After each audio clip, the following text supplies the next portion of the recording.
Donc, bonsoir. Bonsoir. Moi, je suis Zouloula et j'ai été invité. Bon, on est là par rapport à l'histoire des Noirs. Parce que d'habitude, quand on parle de l'histoire des Noirs, on parle toujours de l'esclavage. Et deux fois d'autres s'arrêtent sur l'Égypte et sans aller plus loin. On pense que la vie ou bien tout a commencé en Égypte et c'est complètement faux. Ici, on n'est pas là parce qu'on va essayer de parler des choses qui sont cachées. Je sais qu'il y a peut-être certains d'entre vous qui connaissent, on ne dit pas qu'on va vous expliquer des choses que vous ne savez pas, forcément. Mais on est là en communauté pour parler de l'histoire de l'homme noir. Parce que l'homme noir ne sait pas qui il est réellement. Il ne sait pas. Ce sont les vainqueurs qui écrivent l'histoire et on vous montre l'histoire. On vous dit que l'homme noir vient du singe, que c'est un singe, et on vous parle de la théorie du Big Bang, ainsi de suite, et beaucoup de gens ont accepté cela. Mais ici, on va vous montrer une autre histoire qu'on ne vous enseigne pas dans les universités, dans les écoles ou bien dans l'histoire. Pour cela, Eli va commencer. Bon, il va commencer. Alors, on va commencer avec l'origine du mot Afrique. Parce que, bon, je ne sais pas si vous savez, mais derrière chaque mot, il y a toujours un esprit, il y a des explications. Alors, maintenant, l'origine du mot Afrique. Afrique vient du latin Africa.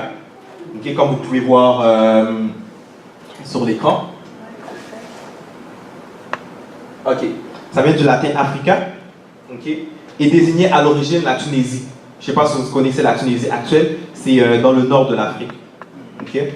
Alors, le nom Afrique viendrait de l'ouest par les Romains, okay, qui utilisaient le nom Africa Terra, qui veut dire en fait terre des Afriques, okay, pour désigner le nord du continent comme la province de l'Afrique avec pour capitale le Carthage. Alors, comme je disais, c'est correspondant à la Tunisie actuelle.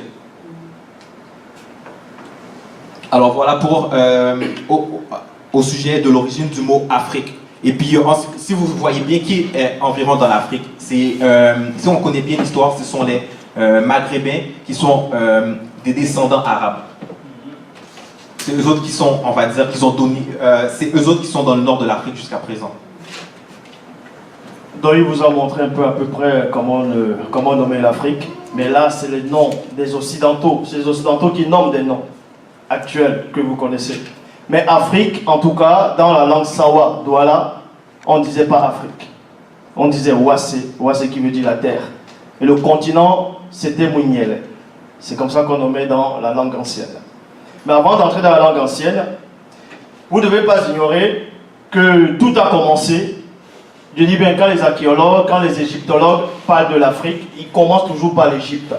Parce qu'ils ne savent pas exactement qui était l'Égypte. Et le vrai nom d'un Égyptien, c'est-à-dire Égypte, ça veut dire Djenne. Djenne qui veut dire voir. C'est ça la définition de l'Égypte. Et par rapport à la bibliothèque d'Alexandrie, on vous dit que la bibliothèque d'Alexandrie a été formée en Égypte en 288 avant notre être et définitivement détruite plus tard entre 48 plutôt, avant JC et 642. Donc, la bibliothèque d'Alexandrie a été détruite parce que là-bas, il y avait des grandes connaissances dans la bibliothèque d'Alexandrie. Et beaucoup de personnes connaissent à peu près l'histoire. Mais ce qu'on vous a caché, ce que vous ignorez, c'est par rapport aux hiéroglyphes. On va d'abord entrer dans les hiéroglyphes et ensuite parler de l'histoire de l'homme noir. Qui dans la salle sait c'est quoi un hiéroglyphe? Oui. Les dessins Ouais. Ouais. Et qui peut donner la définition d'un hiéroglyphe? C'est quoi véritablement un hiéroglyphe? Comment? Je sais pas trop ça, mais les écritures anciennes. Les écritures anciennes. En fait, hiéroglyphe, c'est hiéro qui veut dire écriture. Et griffe qui veut dire sacré ou saint. C'est ce qu'on dit les saintes écritures. Et c'est par où la Bible a copié, a plagié les auteurs de la Bible, en tout cas les biblistes. Je sais qu'ici il y a des croyants, il y a forcément ceux qui sont dans les églises évangéliques, ainsi de suite. Là, j'ai ramené deux versions de Bible. L'une des Bibles les plus traduites et les plus lues en Afrique, c'est Louis II 1910. Et celle-là, c'est la Bible, traduction œcuménique de la Bible, Tob. Dans cette Bible, il existe beaucoup de livres que vous n'allez pas trouver dans Luc 2 du 910.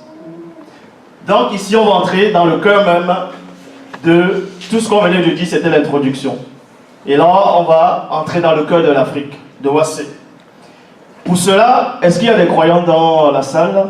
Ou ouais, des croyants. Ah, il y a beaucoup de croyants. Ça, t'es pas croyant? Je dis Amen. Ah. Ainsi soit-il, c'est mieux. Parce que Amen, c'est le nom d'un dieu égyptien. Donc, pour cela, on va commencer dans la Genèse. Parce que pour parler de l'homme noir, il faut aussi entrer dans la Bible. On va aussi le démontrer scientifiquement. Mais on va d'abord entrer dans la Bible. Parce que la Bible, c'est l'histoire de l'homme noir. Oui, toute la Bible de Genèse à Apocalypse, c'est l'histoire de l'homme noir. Et ça, on va vous le démontrer ce soir. Et aussi tous ceux qui suivent l'intervention. Quand vous lisez dans Genèse chapitre 2 au verset 6, dans la Bible Parole de vie, on vous dit qu'il y avait une sorte, il y avait la vapeur qui sortait, vous voyez, là c'est marqué là, il y avait la vapeur qui sortait, qui arrosait le sol, et en Égypte, en fait, tous les ans, c'était le limon qui se formait, et le limon, il est noir, ce qui veut dire que le premier homme était noir. Pourquoi le premier homme était noir? Parce que scientifiquement, on vous apprend que le premier homme vient d'Afrique, et que la civilisation a commencé en Afrique. Or, quand vous lisez dans Genèse chapitre 2, verset 7, dans la traduction Abbé Filion, il est dit, le Seigneur Dieu forma l'homme du limon de la terre. Il souffla dans ses narines et l'homme devint vivant et animé. Donc le premier homme ici, c'était un noir. Et ensuite, dans la suite, on vous parle de Genèse chapitre 2 au verset 7, dans la traduction Pierre-Robert Livartan, parce qu'il existe plusieurs versions des Bibles. Plusieurs versions qui se contredisent même entre elles, qui ne sont pas d'accord. Ici, je ne suis pas en train de vouloir casser ou bien froisser la foi de quelques-uns ici, mais il faut rétablir la vérité telle qu'elle était. Parce que dans Jean 3,11, il est dit, nous disons ce que nous savons, et l'on rend témoignage de ce qu'on a vu. Et dans Proverbe 19,2, le manque de science n'est bon pour personne. C'est important d'avoir la science, c'est important de connaître son histoire. Or, ici, avec les preuves, on va bien voir. Dans Genèse chapitre 2 au verset 10, Bible, traduction Robert Olivertin, il dit « Un fleuve sort de cet Éden pour arroser le jardin. Et de là, il se divise en 4 bras. » Le premier fleuve, ça se trouvait à l'Éden. Et l'Éden, c'était où? Parce que dans l'histoire, on vous apprend que c'était en Irak, que c'était hors de l'Afrique, en Éthiopie, ainsi de suite. Or, le jardin d'Éden se trouvait en Afrique. Bibliquement, on va même vous le démontrer dans la Bible, le jardin d'Éden se trouvait en Afrique. Tous les récits bibliques se sont passés en Afrique, dans le continent noir. Parce que, bon, je sais que la phrase que je vais employer, ça va peut-être choquer les gens. La spiritualité est une question de race. Ce n'est pas du racisme. Ne confondez pas. La spiritualité est une question de race. Parce que selon la Bible, dans Genèse chapitre 1, verset 26, on vous dit que Dieu dit quoi? Faisons l'homme à notre image. Mais Dieu n'a pas besoin de parler directement. Non. Si Dieu fait l'homme à son image, forcément, la spiritualité est une question de race. Et dans Genèse chapitre 2, verset 11, le nom de l'un était le Pichon, qui entoure tout le pays de Havila. Je ne sais pas si vous pouvez voir là. Le premier est Pichon, qui entoure tout le pays de Havila. Ce n'est pas moi qui écris ces Bibles. Il y a beaucoup de personnes qui ont lu les Bibles, qui ont dû voir ce passage-là. Havila, c'était qui? Dans l'histoire biblique. Havila, c'était un noir. Et ça, on le montre ici, là. Dans Genèse chapitre 13, plutôt Genèse chapitre 2, verset 13, traduction King James française, il est dit, le nom du second est Guichon. C'est celui qui entoure tout le pays de l'Éthiopie. L'Éthiopie, ce n'est pas en Europe. L'Éthiopie, ce n'est pas en Amérique, c'est en Afrique. Donc, les fleuves qu'on nommait dans le jardin d'Éden entouraient constamment les pays des Noirs. Donc, si ça entourait les pays des Noirs, forcément, le récit biblique s'est produit en Afrique. Et si ça s'est produit en Afrique, pourquoi donc on modifie les noms, les lieux de naissance, ainsi de suite? On vous parle de Jésus, Jésus-Christ. On vous dit qu'il est né au temps du roi Hérode, Hérode le Grand. Or, quand vous voyez l'histoire, le Christ, en tout cas, je sais que ça va froisser beaucoup de gens. l'histoire d'Hérode, ceux qui ont dû connaître l'histoire, le Christ n'a pas connu Hérode le Grand. En tout cas, le vrai Hérode dans l'histoire, le Christ ne l'a pas connu. Mais dans Matthieu, le Christ a connu Hérode. Et aucun document dans l'histoire n'atteste que Christ a rencontré Hérode, ou bien qu'il a vécu au temps du roi Hérode, Hérode le Grand. Ça n'existe pas. Donc forcément, il y a quelque chose qui s'est passé. C'est qu'ils ont trafiqué l'histoire. Parce qu'ils veulent prendre l'énergie de l'homme noir. Parce qu'ils savent qui est l'homme noir. Et l'homme noir a perdu sa valeur. Ici, certains vont dire qu'ils sont haïtiens, ils sont camerounais, ils sont burkinabés, ils sont nigériens. Ça ne compte pas. Vous êtes issus d'un seul peuple. La division, ce n'est pas bon. Ici, vous allez apprendre votre histoire. L'histoire de vos ancêtres. Vos ancêtres ne sont pas des Gaulois. Vous ne descendez pas du singe. Je le dis ici, et personne ne va me prouver le contraire. Dieu n'a pas créé le singe.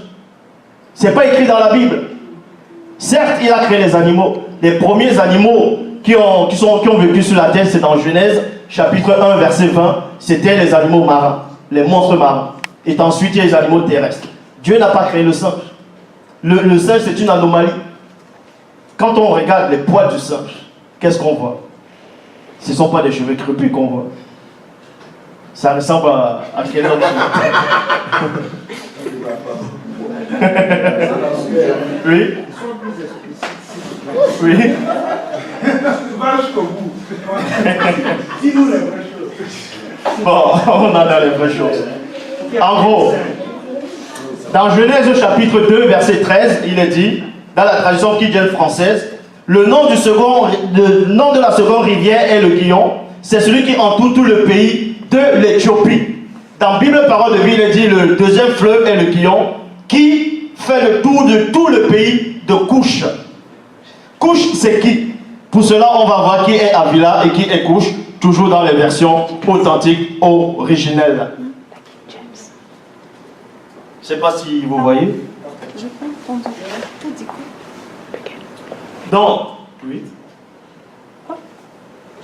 Pour savoir qui est Couche, pour savoir qui est l'Éthiopie, on va dans Genèse chapitre 10, au verset 1.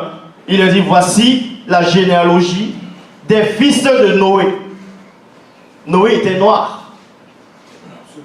Noé était noir. Adam était noir. Déjà, ce n'est pas son vrai nom.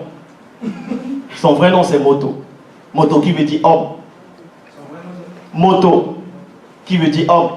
Donc, en gros, il est dit ici dans Genèse chapitre 10, au verset 1, voici la généalogie des fils de Noé, Shem, Cham et Japhet.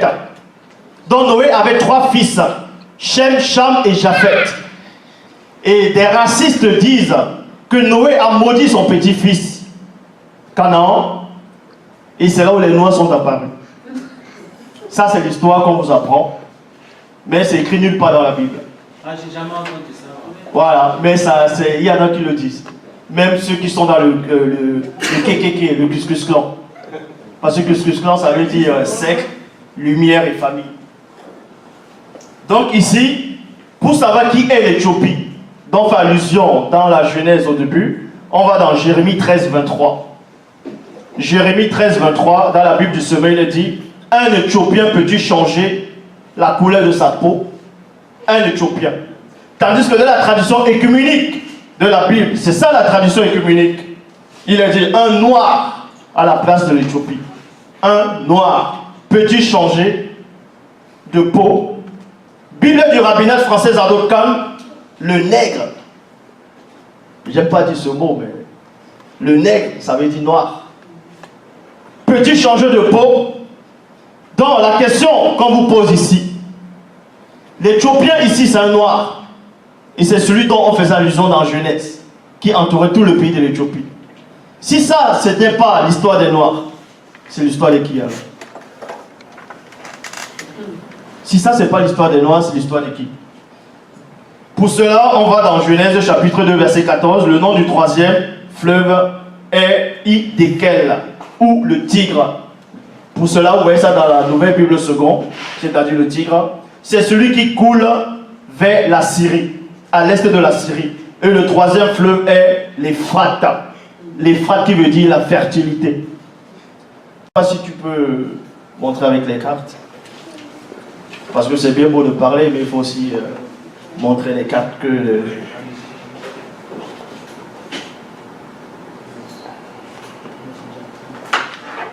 Tu peux tenir. Par contre, ici aussi des cartes.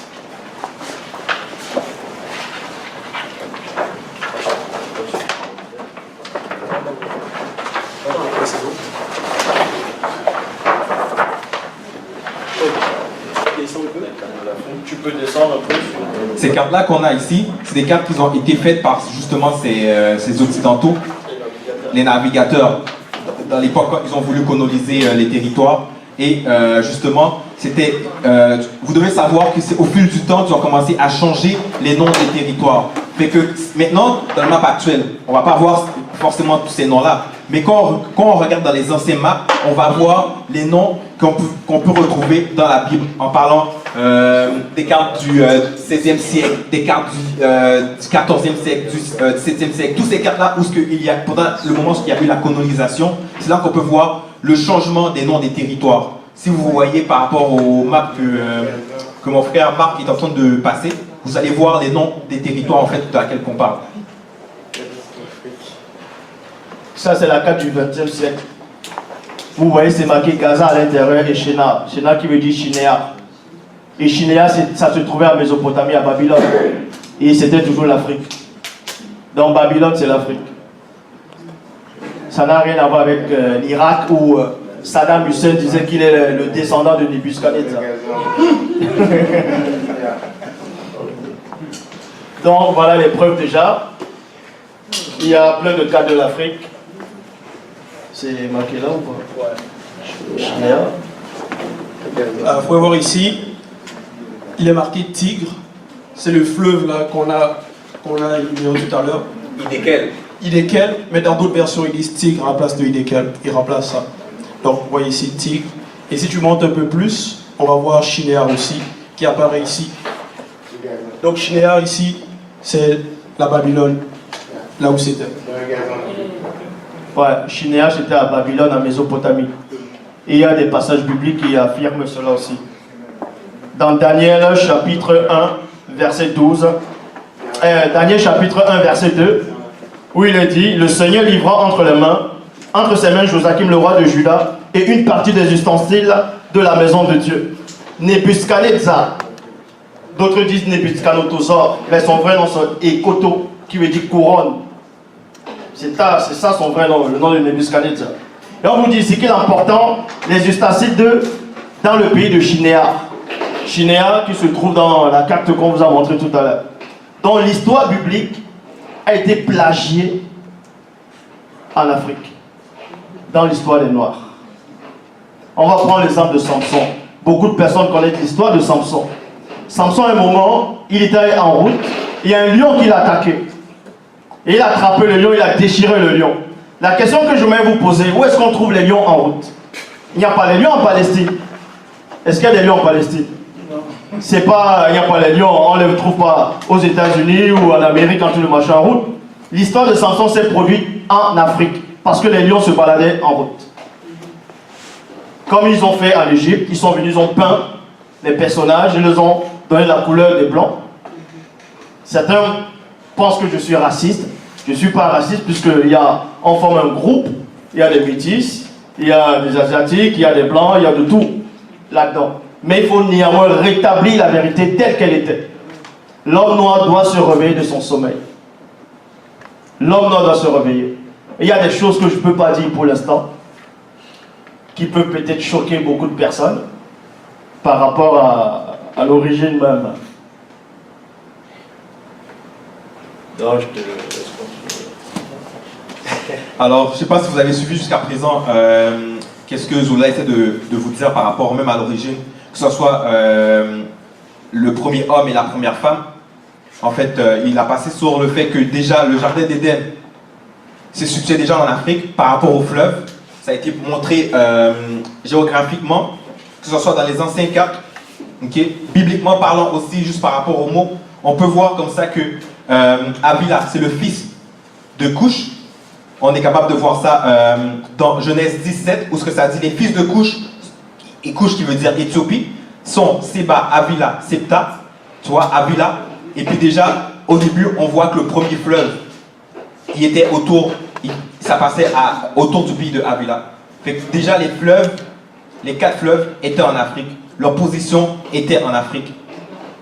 Encore, il nous donne même la description même d'un Éthiopien. Quand on parle d'Éthiopien, on parle de noir. Et puis après, dans d'autres traductions, ils vont dire le mot nègre. Bon, déjà, le mot nègre, ça veut dire, c'est un dérivé de Niger. Et Niger, c'est en latin. Ça veut dire noir toujours. Fait que dans le fond, déjà par rapport à tout ça, on est capable de voir que déjà dans les récits bibliques, même dans l'Ancien Testament, tout ça vient de l'Afrique. En fait, c'était juste un copie qui s'est passé des récits africains. Pour cela, on va continuer. Je crois que c'était... J'espère que ça ne brise pas la foi par rapport à le plagiat. Bon, l'un des plus grands plagiats encore, dans Genèse, chapitre 3, au verset 1. Là, les pasteurs ne vous parleront pas de ça, de cette histoire. En gros, ils ne vont pas entrer en profondeur.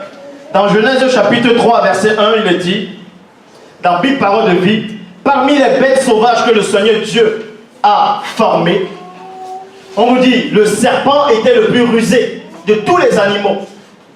Le serpent était le plus rusé de tous les animaux. Beaucoup de personnes vont s'arrêter en surface sans entrer en profondeur. Pourquoi il est dit ici, le serpent était le plus rusé de tous les animaux? L'origine du serpent, c'est où? Le tout premier serpent qu'on a découvert, c'était où? Ouais, et il va le montrer avec... Je vais lire ici un article. Donc, ça dit, le plus ancien serpent connu est une espèce terrestre. Le nom c'est l'Aparintophis détraîné, qui vivait dans la région correspondant à l'Afrique du Nord. Donc le plus ancien serpent qu'ils ont trouvé, qu'ils ont connu, donc ils ont fait des recherches, que eux ils ont découvert, l'un des plus anciens, c'est en Afrique. Et puis comme il vient de vous dire, et puis la date c'est de 100 à 150 millions d'années. Et là vous pouvez vérifier. Ouais, la référence. Là la référence ici c'est le site, avec, mais on vous donnera les références. On vous donnera la référence, ouais. Dans le tout premier serpent qui a été découvert, c'était en Afrique. Et le tout premier serpent terrestre dont on fait allusion dans la Bible, c'est dans Genèse 3:1. Ça ne pouvait que se passer en Afrique. Dans ce cas, les biblistes seront en contradiction avec la science. Pour cela, je poursuis. Dans Genèse chapitre 3, verset 7, beaucoup de personnes ont parlé de d'Adam et Ève, la chute. D'autres disent qu'ils ont mangé la pomme. C'était pas la pomme. C'était pas la pomme. Non, c'est... Ouais. Et les branhamistes disent autre chose. Que c'était Voilà. Vous voyez ou pas? Coupez la Mais... on va les voir tout de suite. Ouais. Coupez la Voilà, en deux, et on voit bien la forme. Mais ça n'a rien à voir. Ouais, c'est comme les huîtres aussi.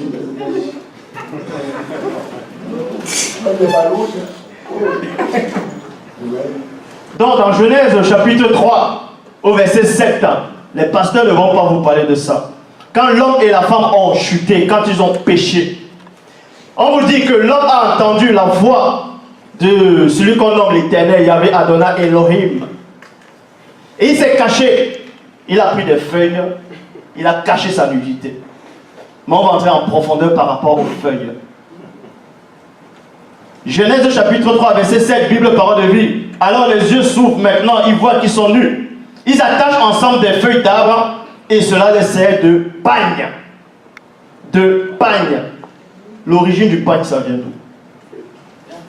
Toujours d'Afrique. Et les premiers pagnes s'étaient faits avec des feuilles d'arbre. Et Genèse parle de ça ici. C'est pour ça que je dis qu'il y a plusieurs versions. Ne vous arrêtez pas sur une seule version. Bible en français courant, le mot pagne apparaît. Dans la Bible, c'est-à-dire la Bible des témoins de Jéhovah. Traduction du monde nouveau. Parce que normalement il y a un monde ancien. Traduction du monde nouveau, ils disent aussi le mot pagne. Mais quand il dessine la chute de l'homme et la femme, ce n'est pas des pagnes forcément qu'on va voir. Ce ne sont pas des pagnes, ce n'est pas des noirs qu'on va représenter. Oh, ils savent que... Oui? C'est des ceintures. Ouais, les ceintures. Oui, continue ta lecture. Continue, vas-y. Ceinture et... Ok, les yeux de l'un et l'autre s'ouvrirent, ça c'est le seul. Ils connurent qu'ils étaient nus et ayant cousu des feuilles de figuier, Ouais. ils s'enfirent des ceintures. Des ceintures. Bon, comment ça tu vas faire une ceinture pour cacher ta nudité? Déjà, ça ne tient pas. Ça ne tient pas. Ce sont des pagnes. Bible en français courant, pagne. Dans Genèse chapitre 4 au verset 17, il est dit, Caïn, vous connaissez l'histoire de Caïn, Caïn qui a tué son frère Abel parce que Dieu a refusé son sacrifice. Bon, Dieu a refusé ses offrandes, les offrandes de la terre. Mais ça ne tient pas la route. Depuis quand Dieu va accepter les offrandes de sang, il va refuser les offrandes de la terre. Bon, ça c'est notre histoire. Ici on est là pour démontrer que tout ce qui s'est passé c'était avant la dérive des continents. En gros la dérive des fragments des continents. Parce qu'actuellement on parle qu'il y a 5 continents, mais il y va plus développer aussi par rapport à ça. Dans Genèse chapitre 4 au verset 17, Caïn s'est uni à sa femme. Mais sa femme c'était qui? Vu qu'on avait que créé l'homme, la femme, et Caïn est apparu, aucun pasteur ne va vous dire d'où est-ce qu'elle vient la femme de Caïn. Sa mère, Lilith. Ah, donc ils disent Lilith. Mais on sait que Lilith c'est une démon. Et on disait que c'était la première femme d'Adam. Pour cela, Caïn a construit une ville. Vous pouvez vérifier. Dans Genèse chapitre 4, verset 17, Caïn a conçu une ville. Pour construire une ville, il faut maîtriser les mathématiques. On vous dit que les mathématiques ne viennent pas d'Afrique, que c'est d'autres qui ont apporté les mathématiques, ça c'est faux. Caïn a bâti une ville, il n'était pas à l'école pour apprendre. Pour construire une ville, il faut d'abord construire la maquette, il faut d'abord, on appelle ça comment? Un architecte, non? Il faut avoir il faut faire des études pour ça. Caïn était initié par rapport à ça. Donc l'homme noir est, c'est pour ça qu'on dit le berceau de l'humanité. Pourquoi on dit le berceau de l'humanité? Le berceau, un bébé on met dans le berceau. Dans le premier bébé, on va dire d'homme, c'était l'homme. Et l'Afrique, c'était ça le berceau, on le met dans le berceau de l'humanité pour mélanger tout le monde. Et dans la Bible, Pierre revêt au libertin, il a dit, après cela, Caïn a édifié une cité. Parce qu'il avait des grandes connaissances, des grandes facultés. Il n'avait pas besoin de sortir d'Harvard, d'avoir si c'est bac plus 15 pour pouvoir bâtir. Parce que l'homme noir, c'est une question, la spiritualité est une question de race. Ça veut dire que naturellement, il a ça en lui. Vous voyez, toutes les églises, toutes les religions dans le monde, c'est toujours l'homme noir qu'on le voit à fond dans ces religions-là. Parce qu'il a besoin de ça. Il est perdu. L'homme est perdu dans le monde. On fait croire que l'homme noir, c'est un immigré, qu'il faut qu'il rentre en Afrique. Tout ça, c'est l'Afrique. Le monde a été donné à l'homme noir. Il est l'héritier de l'univers. Puisque Dieu, c'est son Père. Là, je vais dire Dieu parce que vous connaissez le mot Dieu. Dieu, ça veut dire l'être supérieur. Ça veut dire divinité. Or, le Créateur est au-delà de la divinité. Est au-delà de l'être supérieur. Parce que Dieu, en tout cas, le Créateur n'est pas un être. Puisqu'on ne peut le concevoir, on ne peut le voir.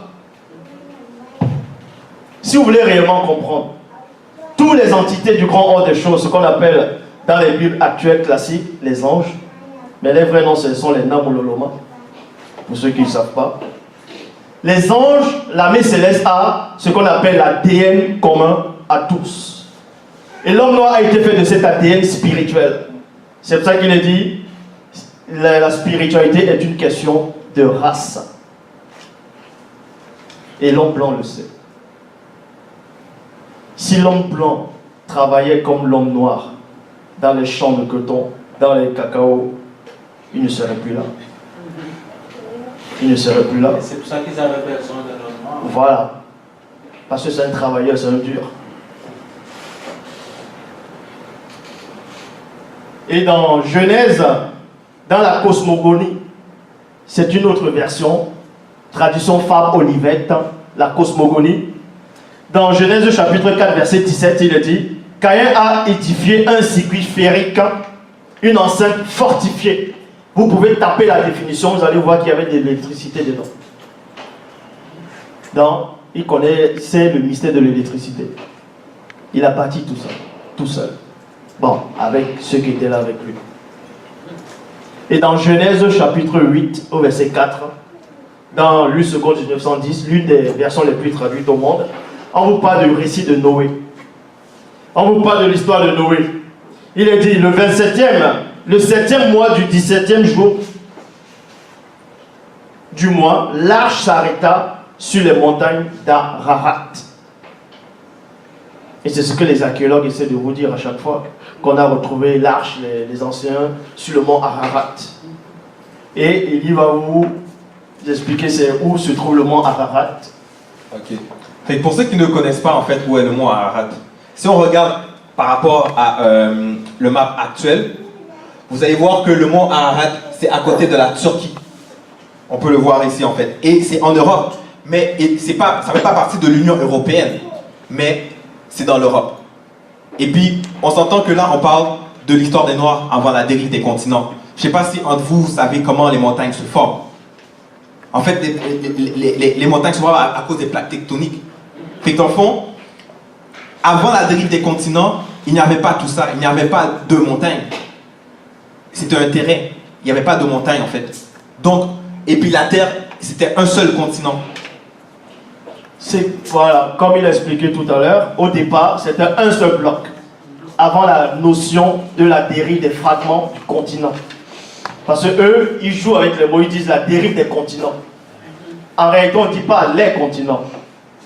C'est un seul continent. Il n'y a pas les continents. L'Amérique, ce n'est pas un continent. L'Europe, ce n'est pas un continent. L'Asie, ce n'est pas un continent. Ce sont des blocs de terre. Pourquoi? Parce que le Canada, ça voulait dire village en langue iroquois. Canada, ça voulait dire village. Vous pouvez vous renseigner. Ça voulait dire village en langue iroquois. Pourquoi ils nommaient ça village? Par rapport à quoi ils nommaient le Canada village? C'était par rapport à quoi? Parce qu'ils savaient que l'Afrique n'était pas un village. L'Afrique était, oui. Et pendant tu dis Canada, j'ai entendu les Portugais aussi qui m'ont dit, ça veut dire ici il n'y a rien. Voilà. Ouais. Voilà. Là, c'est ici, nada. Voilà. Ici, il n'y a rien. C'est ça que les Portugais m'ont dit. Bien sûr. Donc, si vous voulez comprendre l'histoire de Noé, comme il vous l'a montré tout à l'heure, on vous dit que l'arche est arrêtée sur le mont Ararat. Selon l'histoire, dans le continent européen. Et à cette époque, l'Europe n'existait pas. Pourquoi l'Europe n'existait pas? Donc, la Turquie ne pouvait pas exister. Le mont Ararat ne pouvait pas exister. Et comme Elie vous a dit tout à l'heure, les montagnes n'existaient pas à cette époque. Pour que les montagnes puissent exister, il faut des grands tremblements de terre. Des plaques tectoniques. Pour cela, dans Genèse chapitre 11, au verset 8, dans la Bible de l'épée, c'est pour ça qu'il existe plusieurs versions des Bibles. Dans d'autres versions, on vous dit que Dieu a fait en sorte que des langues apparaissent. Il a divisé les hommes sur toute la surface de la terre. Or, il y a une seule version, en tout cas, dans les Bibles classiques, dans Genèse chapitre 11 au verset 8, Bible de l'épée, comme vous pouvez voir, il est dit ici que Dieu a fracassé en fragments toute la face du continent. Toute la face du continent. Donc au départ c'était l'Afrique, un seul bloc. On a frappé la face du continent et ça a créé les autres bouts de terre. Les autres terres se sont manifestées. C'est ce qu'on appelle maintenant l'Europe, l'Amérique, l'Asie, l'océan, l'Océanie, et ainsi de suite. Donc si vous voulez savoir, que ce soit l'Amérique, l'Europe, tout ça, c'est toujours l'Afrique. Et eux, ils le savent. Donc quand on dit à l'homme noir, rentre chez toi, va en Afrique, tu dois lui dire, non, je suis chez moi partout. Puisque quand on a créé l'homme noir, Qu'est-ce que le Créateur a dit? Je te donne la terre pour possession. Allez-y, remplissez la terre. On s'adressait à qui? À l'homme noir. Ça, c'est pas du racisme. Mais c'est l'histoire. Dans Genèse chapitre 11, au verset 4, on vous parle des pyramides qui se trouvent en Égypte. Les archéologues, les égyptologues s'arrêtent sur l'Égypte. Ils vous disent non, en Égypte c'était ça les pyramides, ça veut dire ça, ça. Ils ne savent rien sur l'Égypte. Ils savent non seulement rien sur l'Égypte, rien sur les pyramides, ils ne savent pas. On vous parle de Socrate, de Pythagore, ils sont allés en Égypte, on les a initiés en Égypte. Qui les a initiés en Égypte? C'était les non-initiés qui les ont initiés, et non les initiés en Égypte. Oui. Dans Genèse chapitre 11, verset 4, comment? Dans Genèse chapitre 11, verset 4, Bible parole de vie, dans Bible de l'épée plutôt, on vous parle de la toute première pyramide. La tour de Babel, c'était une pyramide. C'était une pyramide. Ouais, la tour de Babel, c'était une pyramide. Là, c'est marqué. Et qui sait, c'était quoi? Qu'est-ce que la pyramide symbolisait? Pour ceux qui ont un peu étudié la civilisation égyptienne.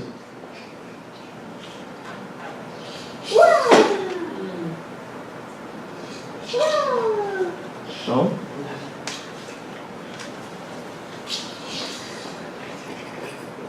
Vous savez pas? C'est pas un tombeau pour mettre pharaon. Comment? Le tombeau pour le pharaon? Non? Et qui connaît la définition de pharaon? Du mot pharaon? Non. Non? Ça veut dire grande maison. Grande maison. Pharaon, ça veut dire grande maison. Et Wikitandabo, dans la langue originale. Et beaucoup de personnes ne connaissent pas l'histoire de... Quand on parle de l'histoire de l'homme, non, ça s'arrête toujours à l'esclavage. Non. Il existe plusieurs sortes d'esclavage. L'esclavage mental, intellectuel, moral et spirituel. Ce n'est pas seulement physique.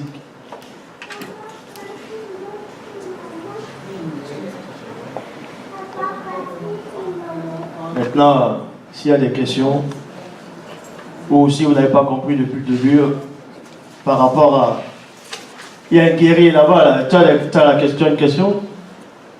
Mais ce que j'aimerais savoir, c'est... Comment je vous dis ça? C'est sûr qu'on doit arriver, montrer, propager ça le plus possible, et puis donner les références, et puis, comme vous avez fait, c'était bien fait, moi j'ai compris. Ouais. Mais moi, ma préoccupation, plus comme une question, c'est de comment faire pour que ça se sache. C'est rendu là parce que c'était très clair. Pour moi, c'était très clair. Parce qu'il y a longtemps que moi j'ai commencé à chercher depuis quand même 2010. Oui. Mais par rapport à ce qu'il dit, que quoi se sache? Parce que la question n'est pas assez claire. Parce que moi j'étais à l'école ici, Ouais. puis dans mes écoles, on m'a toujours dit qu'il y avait un continent avant et que le continent a été brisé par les tremblements de terre, les plaques tectoniques dans le fond de l'océan, qui a fait que ça l'a divisé. Ils ne vont pas expliquer les raisons spirituelles dans le sens qu'il y a eu la tour de Babel a fait en sorte que Dieu a un etc.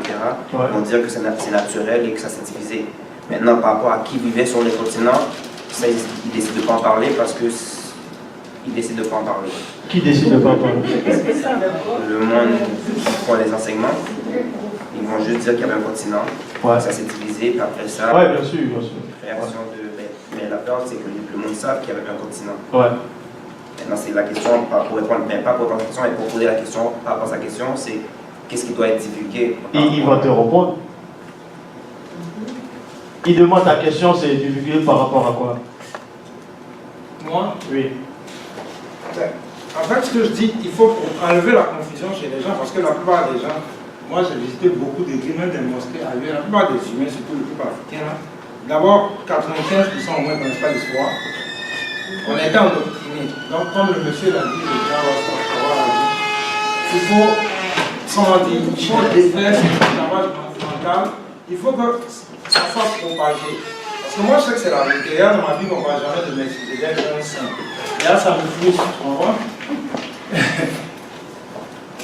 Il faut que comment je peux dire ça? Il faut qu'on se solidarise et puis il faut qu'on fasse des réseaux pour savoir la vérité, parce que c'est la vérité qui va nous affranchir. Ça peut être individuel, mais le peuple noir, on est de la même postérité. Ouais. Ça, c'est tellement évident pour moi.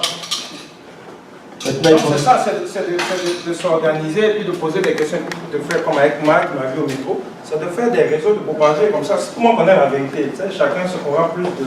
La foi va plus augmenter et puis. Ouais. On n'aura plus peur parce qu'il y a le complexe des Occidentaux. Tu veux ou pas. Pourquoi? Parce que, je ne sais pas, à un moment donné, pour que tu me le dises, à quel moment ils ont volé la science des Égyptiens, je pense, ce que je me rappelle. Ouais. Pas avant. Enfin, il n'y avait pas que l'Égypte en Afrique. Parce que les archéologues, les égyptologues s'arrêtent toujours à l'Égypte pour faire croire qu'eux détenaient une très haute connaissance. Certes, ils avaient une connaissance, mais ils n'étaient pas les seuls à détenir cette connaissance. Avant l'Égypte, il y avait l'Éthiopie. Et avant l'Éthiopie, il y avait d'autres civilisations. Il y avait des empires, des royaumes, des dynasties en Afrique. Avant que la colonisation ne commence.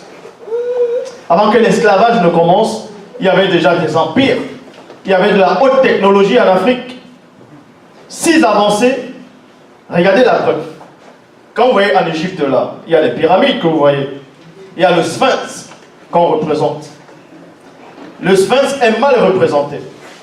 Parce qu'on représente une femme noire. Oui, le sphinx c'est une femme noire qu'on représente. Ce sont les non-initiés qui ont fabriqué cela. En gros, ils ont mal représenté. Parce qu'il n'y a pas de sphinx noir. Parce que le sphinx c'est un démon, c'est un hybride.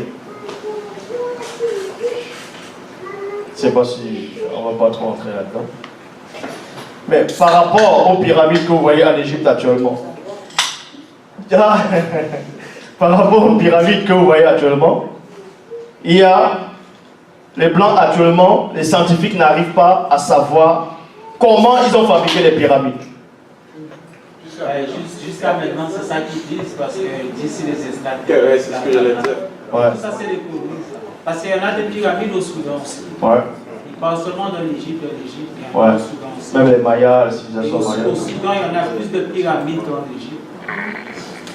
Même en Chine, ils ont trouvé les pyramides. Ouais, il y en a en Chine, vraiment. Mais, ouais.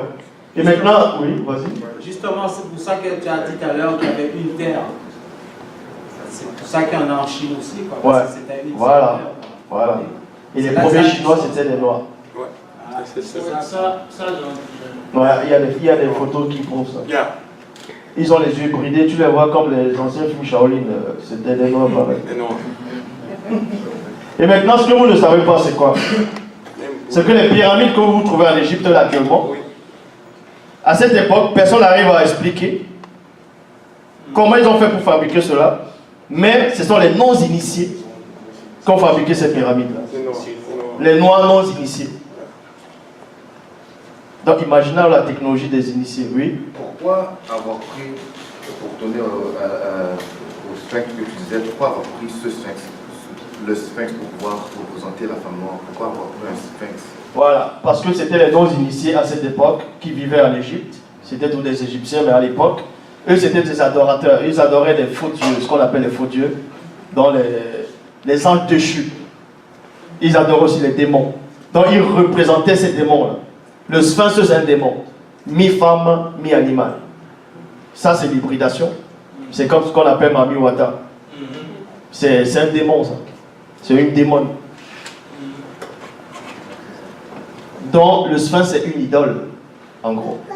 C'est une idole. Pour les initiés, ils vont voir une idole. Mais pour ceux qui ne savent pas, ils vont aller prendre des photos, ils vont dire ah c'est beau.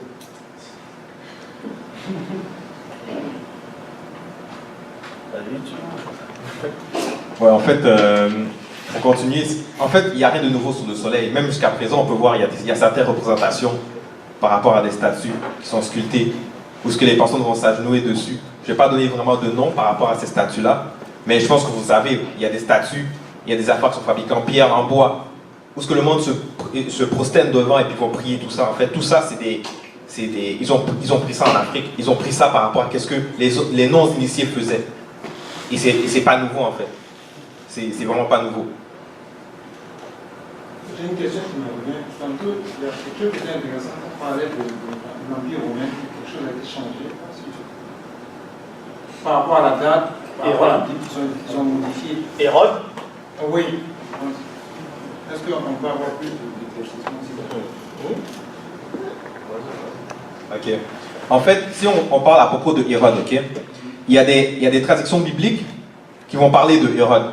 Ils vont donner plus de précision à quel Hérode que c'est en fait. De quel Hérode on fait allusion. Ok. Alors. Hérode le Grand. Dans Matthieu 2:1. Si on va dans Matthieu 2:1, ok. Dans Matthieu 2:1.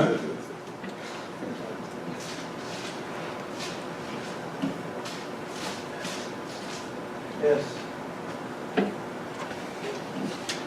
Yes. Ok, dans Matthieu 2:1. Ah, ok, parfait.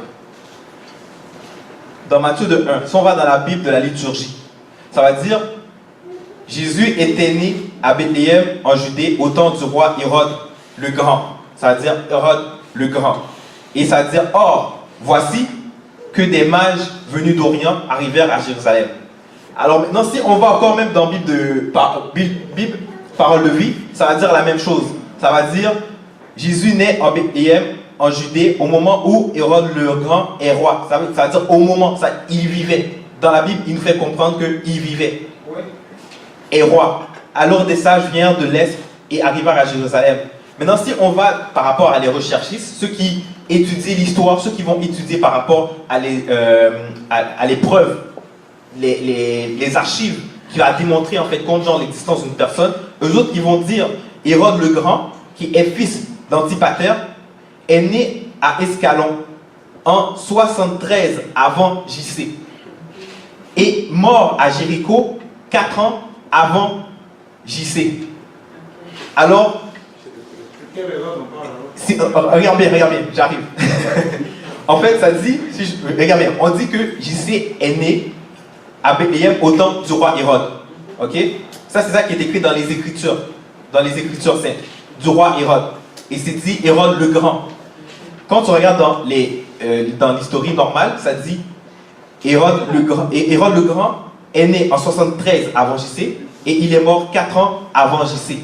Il est roi en Judée 37 ans avant JC et à sa mort 4 ans avant JC. La date 0 là qu'on met là, le moment qu'on dit qu'il y a eu l'an 0 là, c'est par rapport à la naissance même de Jésus. Ok? Alors, si Hérode le Grand est mort 4 ans avant JC, alors est-ce que c'était lui qui était roi dans l'époque où ce que JC était là? Bonne question. Alors, maintenant si on continue, ça dit encore, ok? On va continuer un peu. Ça dit dans Matthieu 2, 19 à 21. Après la mort d'Hérode, voici que l'ange du Seigneur apparaît en songe à Joseph en Égypte et il lui dit, lève-toi, prends l'enfant et sa mère et retourne au pays d'Israël, car ils sont morts, ceux qui voulaient à la vie de l'enfant. Ça signifie qu'il fait allusion à Hérode le Grand, qu'il est mort. Après maintenant, je continue. Ça dit, Joseph se leva, il prit l'enfant et sa mère et rentra au pays d'Israël. Genèse 2, verset 22. Ça dit, Bible, nouvelle Bible seconde, ça dit, mais il a pris Archélaüs, juste pour encore mettre plus de preuves par rapport à que c'était vraiment Hérode le Grand, ça dit, dans la Bible, ça dit, mais il a pris qu'Archélaüs était devenu roi de Judée à la place d'Hérode, son père. À la place d'Hérode, son père. Ça ne dit pas son arrière-grand-père, ou bien ça ne dit pas son fils, ça dit son père. Il eut peur de s'y rendre divinement en averti en rêve et se retira en Galilée. Si on se renseigne encore par rapport à les archives, par rapport à l'histoire, ça va dire que Hérode Archélaos, ou bien Hérode qui est Archélaüs, okay, qui est fils aîné d'Hérode le Grand, gouvernait la Judée, la Samarie, l'eut d'aimer de 4 ans avant JC, donc avant même la naissance de Jésus, ok, il gouvernait 4 ans avant JC, à 6 ans après JC, avec le tir dans Décnarque. Ça, vous êtes capable de trouver ça facilement sur Internet, quand vous êtes capable de faire les corrélations comme il faut en fait. C'est que dans le fond, qui a raison? La Bible, déjà on vous a montré que la Bible, ça vient des Noirs, puisque justement, hiéroglyphe, écriture sainte, la Bible, sainte écriture. Bon, déjà, comme je disais, qui a raison? Les historiens ou ceux qui ont écrit la Bible? Pendant qu'on sait très bien que les historiens, ils viennent avec des preuves, ils viennent avec des actes. Dans cette époque-là, il y avait des archives qui attestaient la naissance de personnes. Tu vois? Mais pourtant, dans l'histoire, on n'a pas d'archives quant à la naissance de JC. On est capable de trouver anciennement, par rapport à l'histoire, même des philosophes grecs qui existaient même avant JC avec des dates précises. Mais pourtant, on n'est pas capable de trouver l'attestation que JC était né en l'an 0. Fait, ça, c'est juste pour moi. moi. Ce que j'ai compris, c'est sûr que Jésus était noir. Moi, je ne vais pas dire là-dessus. Bon, si tu veux tout savoir,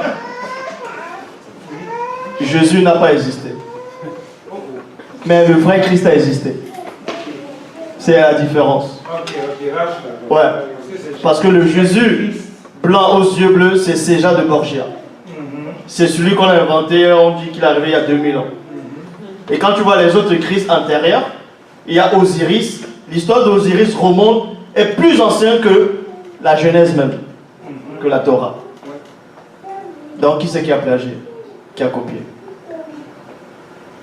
Plusieurs civilisations ont copié le Christ. Il y a eu Dionysos, Attis, Osiris, Horus, d'autres. Bouddha était à peu près pareil. Krishna. Il y a eu plusieurs. Mais qui était le vrai Christ? Dans Genèse, oui. Ah, t'as pas de question. Déjà, le vrai Christ, c'est un noir. Le vrai Christ, c'était un noir. C'est pas du racisme. Parce que si celui qu'on appelle Adam était noir, si Noé était noir, si les prophètes étaient noirs, ben, Christ, forcément, il va être quoi?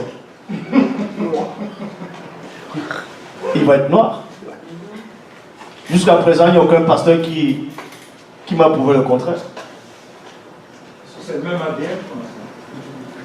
T'as des questions?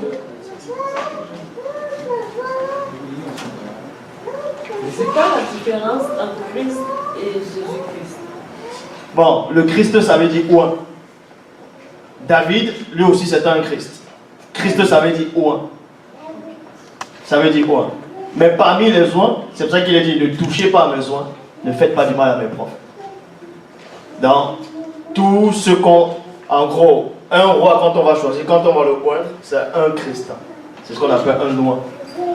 Mais sauf que Christ, lui, il est venu avec le majuscule. Oui? Si on a un blanc sans noir, alors d'où vient les blancs? En fait, cette question-là, ça va être répondu dans, on va dire, dans une autre conférence, tu vois, puisque on va traiter vraiment sujet par sujet, et pour pas, on va dire, s'éparpiller, puis pour pouvoir rentrer plus en profondeur à cette question-là, on va répondre à ça, on va dire, dans une autre conférence, tu vois. Comment? Ah ouais? Ouais, c'est inévitable en fait. Il y a une question ici. Oui. Mais pour revenir sur l'an 0, si l'an 0 n'est pas la naissance du Christ, l'an 0 signifie quoi? En fait, il a dit... Bon, attends, répète ta question. Si l'an 0 ne signifie pas la naissance du Christ, l'an 0 signifie quoi? C'est quoi la vraie signification de l'an 0? Ok. En fait, si on est capable de bien regarder les histoires, un à la suite de l'autre, on est capable de bien relater l'histoire. Que ce soit par rapport à les récits bibliques, ou que ce soit par rapport à Hérode le Grand, que ce soit par rapport même à l'évasion à l'Empire romain, tu vois, l'évasion de l'Empire romain dans d'autres territoires, on verra comme ça que l'Égypte s'est fait envahir quelque temps avant l'an 0. Ce qui veut dire comme ça que la bibliothèque d'Alexandrie était à la merci de ces colons-là. Puisque qui envahit le terrain d'une personne, c'est les colons. Bon, voilà. Fait que c'était à merci de ces colons-là. Alors, Et on s'entend qu'il y a eu, d'après ce qu'on est en train de vous montrer directement, il y a eu falsification, il y a eu copie en fait. Fait que l'an 0, en fait, c'est une date qui a été mise pour... c'est là où il y a, on va dire, il y a eu la suprématie blanche en fait. Il y a eu tournement de pouvoir ou bien de domination par rapport à qui était avant et qui sont maintenant. Ouais, pour appuyer par rapport à l'an 0, comme je viens de dire, après on va laisser la parole à Martin aussi. On ne peut pas se baser sur l'an 0. Parce que tous les pays n'ont pas le même calendrier, déjà pour commencer. Donc ça ne tient pas à l'an 0. L'Éthiopie a ses propres dates. Ici, on fait croire qu'on est en 2017. On n'est même pas en 2017. On n'est pas en 2017. Ah. Parce que l'an 0, c'est quoi? Si le Christ il est né en l'an 0, soi-disant, on l'a découvert, on a cru que c'était le Christ après. Ça veut dire que c'est après qu'on a dit que c'est là-bas l'an 0. Donc cette date-là est arrivée bien après. C'est les gens qui sont venus après qui ont décidé d'établir cette date-là comme l'an 0. Et selon même leur propre recherche, ils se sont gourés des dates. Ils se sont trompés de dates, selon leur propre recherche. Donc l'an 0 qui a été établi, ce sont des personnes qui ont décidé d'établir un sauveur comme ça et de mettre cette date-là. Et ils ont commencé à accepter comme religion principale. Et on maintenant commencé à distribuer ça maintenant. C'est pour ça maintenant, plus de personnes aujourd'hui sont en train d'accepter cette date-là depuis des générations et des générations. Mais au départ, ce n'était pas ainsi. Et par rapport à Christ, oh, vas-y, tu as une question. Mais avant l'an 0, il disait que c'était en quelle année? Comment? Avant l'an 0, il disait que c'était en quelle année? Non, c'est ce qu'il vient d'expliquer. C'est ça. À chaque génération, ils avaient leur propre date. Comme aujourd'hui, il y a l'ère chinoise, l'an chinois aussi. Ils ont leur date à eux, ils ont leur calendrier à eux. Les Mayas aussi, dans leur temps, ils avaient leur calendrier, ils avaient leur date, leur formation de datation, leur forme de datation. C'est pour ça que eux, ils se sont basés maintenant sur une date inventée. Ils ont décidé d'établir ça comme l'an 0 et de baser leur calendrier ainsi comme ça. Comme ça. On est ensemble, merci, que Dieu vous bénisse pour nous.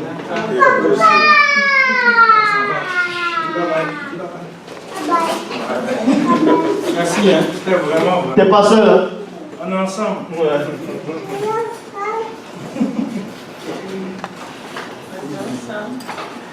Ok. Et par rapport à Christ maintenant, le Christ, pour prouver que non seulement le Christ était noir, on va aller selon leur Bible à eux-mêmes. Bon, la Bible même, donc les Écritures saintes que eux-mêmes ils ont dit. On va aller dans Daniel 7, 9. On va voir la description. Parce que la description qu'ils donnent parfois, les témoins de Jéhovah, tout ça là, ils vont dessiner des personnages. Et ces personnages-là, ça va avoir beaucoup d'influence sur les gens. Ils vont distribuer les prospectus, tout cela. Mais ils se sont basés sur quoi pour dessiner cela? Est-ce qu'ils vont dire que non, c'était à ce temps-là, il y avait une personne qui a peint ça? Mais ce n'est pas ce que la Bible elle dit. On va aller dans Daniel 7, 9, qui dit: Je regardais pendant que l'on plaçait les trônes, et l'ancien des jours s'assit. Son vêtement était blanc comme la neige, et les cheveux de sa tête étaient comme de la laine pure. Comme de la laine pure. Il y a une description ici. Et la laine pure qui a les cheveux comme ça.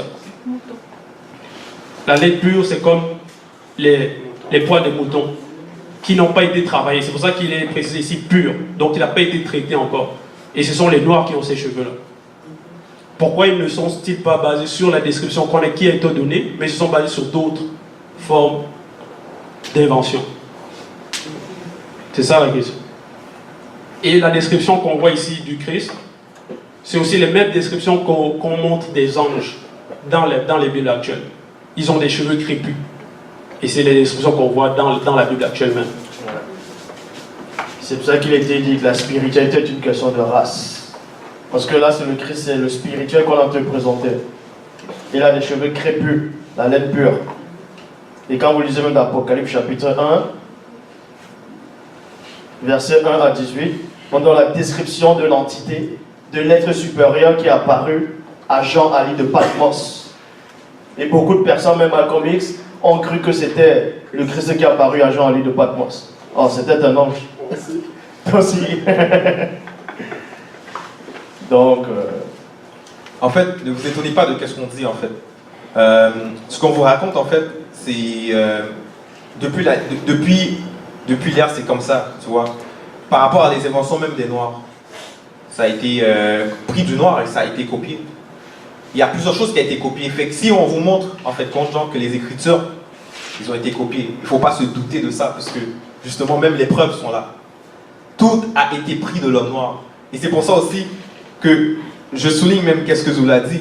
La spiritualité, c'est une question de race. Puisque dans le noir, il y a cette technologie, il y a cette connaissance-là, mais elle est enfuie, elle est cachée, en fait. Dans le noir, il y a le secret même. Et puis, justement, là, qu'est-ce qui se passe? C'est qu'on vit dans un moment où, justement, il a perdu ce secret. Fait que là, maintenant, c'est le temps de revenir à ce secret-là, en fait. C'est le temps d'ouvrir ça. De revenir à qu'est-ce que l'homme noir était auparavant. Avant tout cela, en fait. Et le but, vous allez sans doute vous poser la question, quel est le but de ce qu'on est en train de dire? Ça va vous servir à quoi? Quel est l'importance de savoir que l'homme là est le premier sur la terre? Que la spiritualité est une question de race? Ça va changer quoi dans votre quotidien? Ça va changer quoi dans vos vies? Bien sûr. Moi, ça donne la confiance en soi. Ouais. C'est tout. Pour moi. Hein. Oui, oui, oui. Je parle pour moi. Oui, oui, bien sûr. Pas pour les autres. Quoi. Ouais. Mais parce qu'en général, la vérité en nous aussi. Quoi. C'est important. Quoi. Ça change tout. Ça change tout. La manière de voir. Parce que ce que vous ne savez pas, c'est quoi? Ce que vous ne savez pas, c'est quoi? Quand le Christ est né, en tout cas dans la Bible actuelle, quand le Christ est né, il y a eu les mages d'Orient qui ont vu son étoile. Quand c'est qu'un roi était né, vous voulez peut-être que j'entre en profondeur par rapport à ça? Ah, il a dit oui. Donc, quand le Christ est né, il y avait des mages qui ont vu son étoile. Et les mages, c'était des qui? C'était des gens qui avaient une grande connaissance. D'autres, on les considérait comme des sorciers, comme des devins, comme des sages. Dans le livre de Daniel, les mages sont remplacés par des sages. Ils ont vu l'étoile de Christ, et derrière cette étoile, ils ont su que quelque chose allait changer. Ça a bouleversé le monde spirituel, jusqu'à ça même frapper l'intellect d'Hérode. Il a voulu tuer les petits enfants qui étaient nés à cette époque-là. Ils ont copié l'histoire de Moïse, alors qu'on sait que ça n'avait pas existé. Bon. Là, c'est dans la Bible actuelle. C'est pour vous dire que quand tu connais la vérité, dans Jean 8,32, il est dit, vous connaîtrez la vérité et la vérité vous affranchira.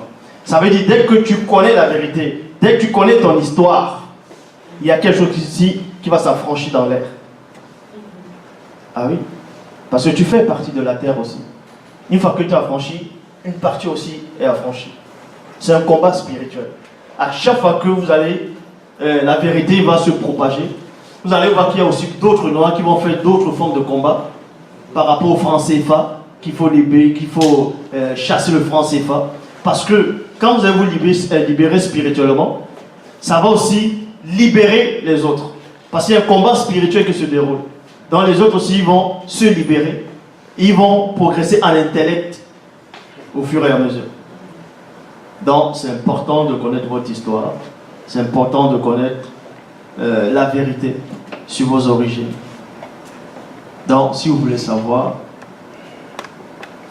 maintenant que ça choque les gens sur YouTube plus tard, je le dis toujours, je le dirai toujours. Mais pourquoi ça va nous choquer? Déjà l'homme noir a été déjà choqué pendant des années. Ouais, non, je dis pour ceux qui sont à YouTube. Bon, là je prends juste la Bible actuelle, classique, tout simple. Là c'est avant la dérive des continents. Et vous allez voir la plus grosse anomalie qui existe actuellement. La plus grosse anomalie. Dans Genèse, chapitre 1, verset 26, il est dit, puis Dieu dit, faisons l'homme à notre image, selon notre ressemblance, et qui domine sur la terre, sur les oiseaux, sur le bétail, ainsi de suite. Plus tard dans le verset 28, on dit, Dieu les bénit et Dieu les dit, soyez féconds, multipliez-vous, remplissez la terre. Il n'y avait que l'homme noir seul qui devait être sur cette terre. C'est ça. Seul l'homme noir devait vivre sur la terre. Seul l'homme noir. Oui. Ouais, je sais. Je comprends. Je connais ta question. Comment les autres sont arrivés? Seul l'homme noir devait vivre sur la terre. C'était ça, le plan divin. C'est pour ça qu'ils sont les plus nombreux sur terre. Oui? Oui. C'est pour ça que l'homme est plus nombreux que les autres races sur terre. Avant ou maintenant? Maintenant et avant. Sur tous les temps. Sur tous les temps. Qu'on ne vous mente pas.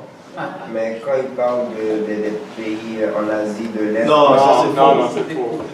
Même encore. Ils sont 13%. Mais j'ai vu quelque chose dernièrement, ils commençaient à envoyer des vaccins C'est pas grave, qu'ils envoient tout là-bas. en Afrique. Même encore, si on se réfère, c'est quelle nation qui font le plus d'enfants? C'est le lac, hein. Bon, voilà. Et puis, si on regarde dans les versions bibliques, où est-ce qu'elle a été dit comme ordonnance, multipliez-vous, remplissez la terre?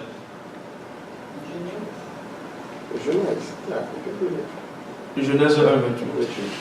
Mais, parce que... Comment je peux dire ça? Ok. Les Pakistanais, les Afghans et les Indiens, est-ce qu'ils sont considérés comme noirs ou considérés comme blancs? C'est les 100 000. Ok. Fait que là, disons que ils font un recensement et ils vont dire, bon, voici, il y a 2,5 milliards de telles nations. Oui. C'est des chiffres purement inventés. Ça, c'est des rigolos. C'est comme aux États-Unis, ils disent il y a combien de blancs? Je crois que c'est 70 poussières de blancs. Et les noirs sont les Mexicains, pas les Mexicains, les Latinos, tout ça. Ils ont, ils disent 18%. Et je crois 6% de noirs et 1% d'Indiens là-bas. Et quand tu vas aux États-Unis, tu vois que c'est faux. Mais ils nous ont même dit qu'il y a plus de noirs, comme ça avait plus de Mais bien sûr qu'il y a plus de noirs. C'est pour ça. Un document des recherches. Quand on est arrivé en Floride, on ne voit que des noirs. Ouais. C'est vrai ce que je dis. Parce que les noirs, Il y a plus de noirs. Prends le cas juste du Mali. Même en Europe, même les blancs, même ils ont dit avec le Voilà. Oui, c'est faux. Mouna veut parler.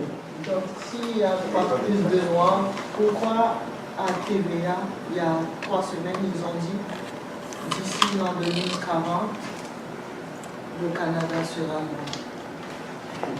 Mais parce qu'il y avait le nom partout dans le monde. Statistiquement parlant, mais ils ont prouvé à l'échelle planétaire qu'il y a 73% de noirs. Allez faire la recherche. Mais je fais des recherches, j'ai jamais Mais ça dépend de quel site que tu fais. Ça dépend. Si vous faites des recherches. Mais ça dépend, c'est plusieurs. Parce que si c'est des sites comme par exemple, disons, je sais pas, que j'ai inventé un nom fictif, genre, le Phytatos. Là, on va lire, dans le Phytatos, ils disent qu'il y a 80% de noirs et 20% de blancs.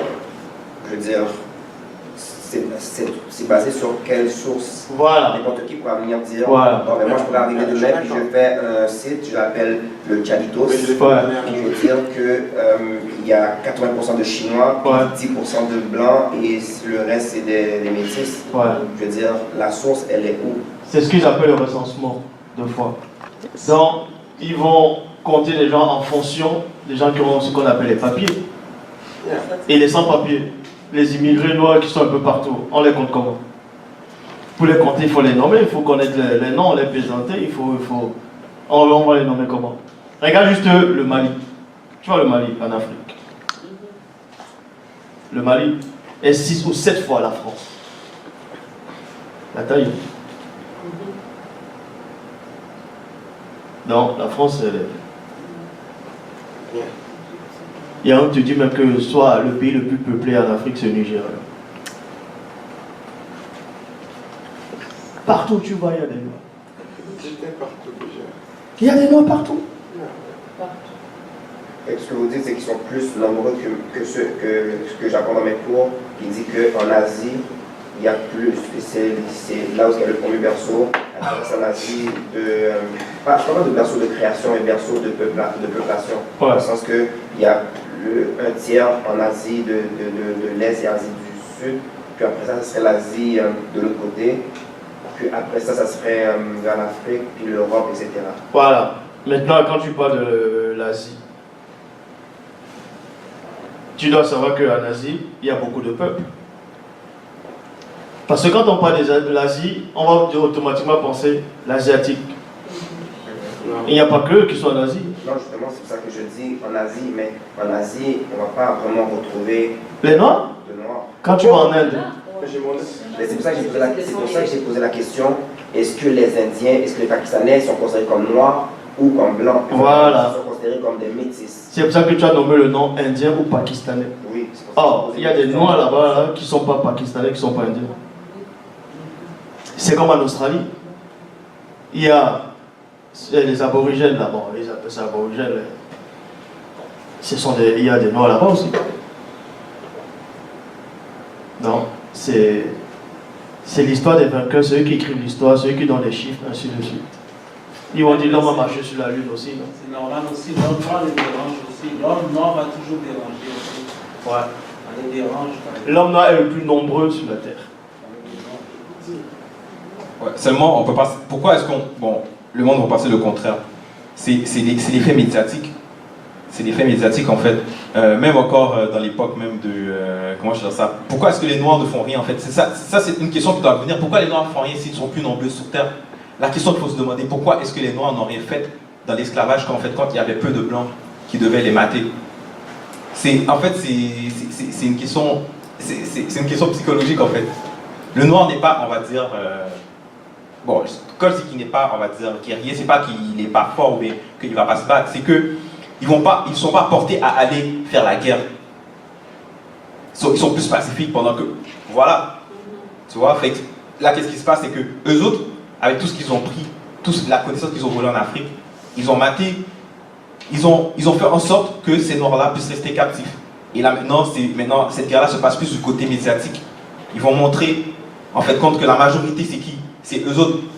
C'est eux autres, les Blancs. Ils vont montrer tout ce qui se passe en Europe. Ils vont montrer tout ce qui se passe là, mais pourtant, ils vont montrer comme si que le Noir, on n'est pas grand. Même par rapport aux cartes géographiques, ils vont montrer que l'Afrique est petite.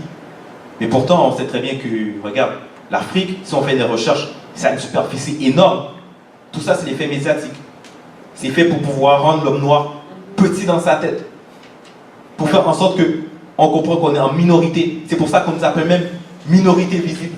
Yeah. Tout a été fait stratégiquement. Quand tu remplis les formulaires, c'est écrit. Juste pour pouvoir, en fait, briser l'estime que l'homme noir a pour lui-même. Juste pour faire ça, en fait. Dans tous les aspects, on est capable de voir ça. Oui, c'est écrit. Franchement, on dit que les Asiatiques sont à la base des Noirs. C'est ça? Non, les premiers qui étaient dans cette terre-là, c'était les Noirs. Que ce soit l'Europe, l'Amérique, l'Asie, les premiers habitants, c'est les Noirs. C'est les Noirs. Toujours les Noirs. C'est toujours des Noirs. La terre des Mayas, tout ça, c'était des Noirs. Ah, les Mayas, c'était des Noirs? Ouais, les premiers. Partout, toutes les civilisations, c'était les Noirs, les premiers, oui. Ça veut dire que les Blancs, les Asiatiques, les Indiens, ça en a des Noirs aussi. Les Blancs, non? Ok, ben c'est pas des Noirs. En fait, noir, c'est quoi? Noir, c'est pas seulement la couleur. C'est l'ADN. La race. Cette ADN-là, elle est spirituelle. C'est ça le noir. C'est pour ça que la spiritualité est une question de race. C'est pas seulement la couleur.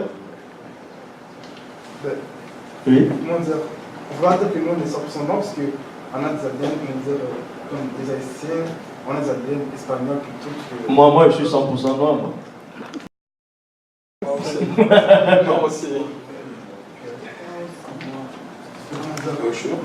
On ne savait pas vraiment ce qu'il m'a dit, je sais pas. Non, je comprends ce que tu dis. Dans le passé, les grands temps d'esclavage, qui dit pas que c'est pas brutal, c'était achevé par un blanc. Ouais, mais là, tu sais pas. Tout ce peu comme les Haïtiens, eux, c'est plus probable que les gens de plusieurs nationalités, comme blanc, espagnol, plutôt, vous voyez. Bon. Si, mettons, je devrais répondre à ta question. Ok? C'est vrai que, bon, personnellement, il s'est passé de quoi dans ce moment-là. Mais déjà, quand moi je te regarde, je vais voir quoi? Je vais voir un noir. Maintenant, même si on devrait aller on va dire, à regarder, on va dire, le côté ADN, ça sera quoi le pourcentage? Ne veux pas, là, si une masse est là, c'est la masse qui l'emporte. Voilà. Alors, à la fin, tu es un noir. Fait que peu importe que tu te poses la question, tu es un noir. Mais même la couleur noire n'existait pas avant. C'est la colonisation, les races, les affaires races, rouge, blanc, noir, ça n'existait pas avant. C'est eux-mêmes qui l'ont inventé. Je sais pas comment dire Non, ça. ça n'existait pas la couleur noire. C'est couleur noire. Je sais qu'au début, Il dit qu'il n'est pas d'accord avec ce que tu dis. j'ai vu dans un film où il disait que ouais, les anti-gremots, les Africains disaient qu'eux c'était des blancs. Ouais, ok, comment ça?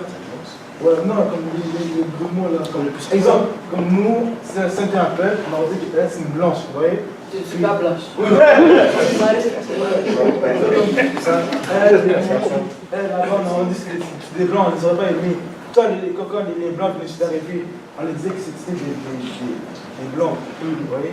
Les blancs, on les voyait comme des noirs. C'est pour ça que, selon moi, tu dis que la phase de couleur est venue avant que les blancs soient là. Ouais, je vois. Bon, dis-toi que le premier homme est noir. Il y a un. La première femme, elle est noire. Ses enfants, c'est des noirs. De Genèse 1. De Genèse chapitre 1, chapitre 2, verset 7, c'est le premier homme. Jusqu'à Genèse chapitre 5, au verset 32, on parle de Noé et ses enfants. C'était que des noirs. Il y avait déjà des empires, des civilisations, des royaumes, des dynasties. De la haute technologie, c'était que des noirs. Ça fait plus de 3000 ans, c'était que des noirs sur Terre. Donc maintenant, la différence de la couleur. Tu peux être un tout petit peu clair que l'autre. Ça ne veut pas dire que l'autre n'est pas noir. Être noir, c'est d'abord l'intérieur. C'est comme ce qu'on appelle les entités spirituelles, les anges. Quand on va voir dans la Bible actuelle, on parle d'un ange, on va peut-être dire Gabriel, que Dieu a envoyé Gabriel. Gabriel, on va dire c'est un homme. Il a l'apparence d'un homme, un ange. Mais quand on va parler des chérubins, c'est d'autres formes d'esprit, mais qui ont plusieurs ailes, avec plusieurs yeux. Donc, ça diffère l'apparence, mais sauf que c'est une seule et même race. Parce qu'ils viennent d'une seule source. Mais pour l'origine des blancs, est-ce que les blancs c'est une sorte de... En fait, je sais que tu veux la réponse, mais comme je disais, en fait. Bon.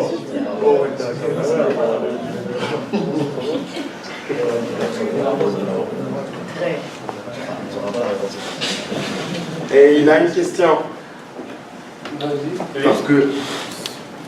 Parce qu'il faudrait peut-être clarifier quelque chose pour éviter ce débat-là. Fait que quelqu'un qui est plus clair ne va pas être noir ou peu importe.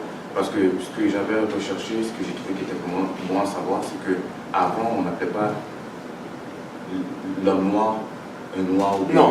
On l'appelait, il y avait un nom spécifique pour parler du vrai humain. Genre. Du vrai? Du vrai humain. On ne disait pas humain avant. Mais non, je sais. Mais pour parler du vrai humain, on les appelait moto, bon, c'est ça exactement. Moto, ça veut dire homme. Homme, exactement. Fait, pourquoi ne pas expliquer ça, puis quand on va parler de l'homme noir, plutôt dire moto, comme ça le monde va pouvoir bien s'indiquer. Voilà, ça c'est une bonne question, parce que la question que tu as posée c'est intéressant, et la réponse que je vais te donner c'est aussi intéressante. Ce que tu viens de dire là, c'est entre initiés. Quand on va dire moto. Quand on va dire moto. Maintenant, si toi tu viens du nord, parce que dans l'Afrique, on va dire le continent il est là. Celui-là habite de l'autre côté, l'autre habite là, l'autre habite là, l'autre habite là. Pour dire que lui vient peut-être du nord, on va le nommer comment? On va peut-être dire moto, mais il faut donner un autre nom. C'est pour ça que l'Égypte, c'est un noir qui veut dire djenne. Ça veut dire foire. L'Éthiopie, c'est toujours un noir, mais le nom originel c'est Mundo. Si on traduit, ça donne noir. Ça ne veut pas dire que l'Égyptien n'est pas noir. C'est comme ça qu'on nommait par rapport à l'endroit où tu étais. Et pourtant, l'Éthiopie et l'Égypte sont frères, même père, même mère. Mais pourquoi ils ont les noms différents? En fait, le nom apparaît en fonction des circonstances. Je vais te prendre un exemple, toujours dans la Bible actuelle, dans Genèse chapitre 25, versets 24 à 25. Il est dit, le jour où elle devait accoucher s'accomplir. Et voici, il y avait 2 jumeaux dans son ventre. Le premier sortit entièrement roux, comme un manteau de poil. Le deuxième, on n'a pas donné sa couleur. C'était des jumeaux, ils sont sortis du même ventre, c'était les mêmes frères, c'était les frères. Mais il y a un qui était roux, ça ne veut pas dire que c'est un blanc. Ça ne veut pas dire que c'était un sang mêlé. Le roux là est apparu à cause de sa nature spirituelle. À cause de ce qu'il devait accomplir plus tard, il a hérité de cette couleur par rapport à une malédiction. Les blancs étaient maudits.